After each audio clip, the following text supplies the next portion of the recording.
Começando o nosso programa de hoje para falar do Guarani, que enfrenta amanhã às 7 horas da noite a equipe do Londrina. O jogo será realizado no Paraná, no Estádio do Café. O Bugre, neste momento, está em 8º lugar na Série B, tem 13 pontos, não perde há 2 jogos e a última partida, vem de uma grande vitória contra o Brusque em casa por 4-1. Já o Londrina está na zona de rebaixamento, é o 19º na tabela de classificação, tem 7 pontos. Em 9 jogos, apenas uma vitória, 4 empates e 4 derrotas. Lembrando também que já vem de 2 resultados negativos. A única vitória do Londrina foi no dia 26 de junho contra a equipe do Vitória por 2-1. E o Guarani, inclusive, vai encontrar um ex da equipe do Londrina, é o técnico Roberto Fonseca, que passou por aqui no ano de 2019. A equipe treinou ontem à tarde com o técnico Daniel Paulista e toda a comissão técnica.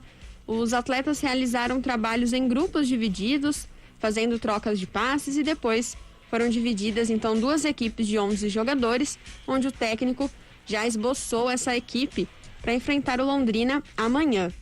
A novidade no treino de ontem foi a presença do goleiro Rafael Martins. Ele já fez os primeiros trabalhos ao lado dos outros goleiros do Guarani, ele que não disputa uma partida desde o dia 1º de junho, quando o Guarani venceu o Operário por 5-2 no comecinho da Série B, jogo da 2ª rodada. Ele sofreu uma fratura no rosto no dia 10 de junho em um treinamento, no dia 16 passou por uma cirurgia, então estava no departamento médico e desde ontem, quarta-feira, começou então o trabalho de recuperação, mas já trabalhando com os colegas dentro de campo. Em breve, Rafael Martins retorna ao time titular do Guarani. A gente fica feliz, de que ele está se recuperando bem. E a equipe do Guarani está treinando neste momento, agora de manhã, e já viaja para Londrina após o trabalho, a sequência do trabalho.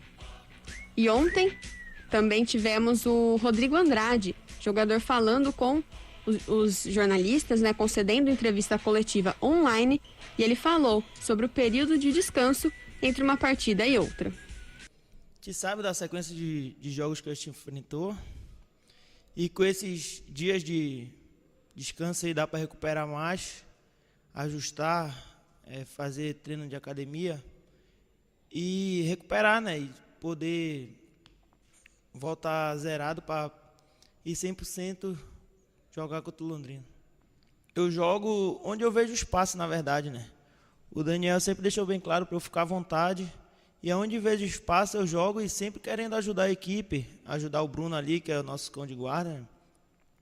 E eu vou sempre fazer isso. Se der para tiver o buraco na frente, eu vou jogar mais na frente. Se tiver espaço no entrelinha ali entre zagueiro, entre atacante e meia, eu vou jogar ali.